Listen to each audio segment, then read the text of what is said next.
les amis, bienvenue dans cette nouvelle vidéo pour une analyse de jolies phrases. Aujourd'hui je vous invite dans un de mes livres intitulé Des mondes et nous. Il s'agit d'un recueil où nous allons parler de petits bonheurs en voyage. Ce matin nous avons pris un train qui n'a que le bonheur pour destination. Nous allons apprendre à devenir des collectionneurs d'instants, de silence doré, de la passion de vivre et du talent qu'on y met.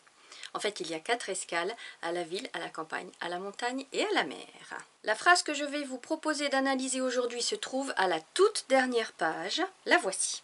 Dans ce lieu qui commence comme une maison et se termine comme une montagne, on pourrait décider, tiens donc, que le voyage s'arrête là avec la possibilité de l'éternité. Alors je rappelle que c'est un recueil avec texte et illustration. 4 temps forts rythment cette phrase. Le premier temps fort est sur la première phrase avant la première virgule. 2 images sont introduites par le complément circonstanciel de lieu dans ce lieu, et ces images sont des comparaisons. Comme une maison, comme une montagne. Et j'ai joué ici avec la maison qui devient une montagne à travers un parallélisme au niveau de la syntaxe. On trouve en effet la même structure de verbe, conjonction, nom commun.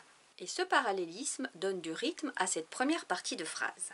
Deuxième temps fort, au milieu de cette phrase conjuguée au présent, on trouve un conditionnel. Et si j'ai utilisé ce conditionnel, c'est parce qu'un conditionnel ouvre tous les possibles et donne encore plus d'ampleur au présent qui se trouve tout autour.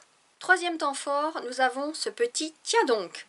Alors c'est une locution interjective. Bon, je vous rassure, je ne savais pas que ça s'appelait comme ça, j'ai dû chercher sur internet. Et cette locution dans la ligne de lecture, elle donne un petit pic, un petit mouvement, elle casse le rythme et donne de la vie à la lecture. En fait, si on parlait de ponctuation, elle pourrait presque faire office de point d'exclamation. Et quatrième temps fort, on termine cette phrase avec une subordonnée qui parle de la possibilité de l'éternité. Comme il s'agit de la dernière phrase du livre, je laisse au lecteur la possibilité d'imaginer ce qu'il a envie d'interpréter avec ce mot éternité. C'est-à-dire que je fais de vous des lecteurs acteurs. Je vous souhaite de très bons moments littéraires. À très bientôt.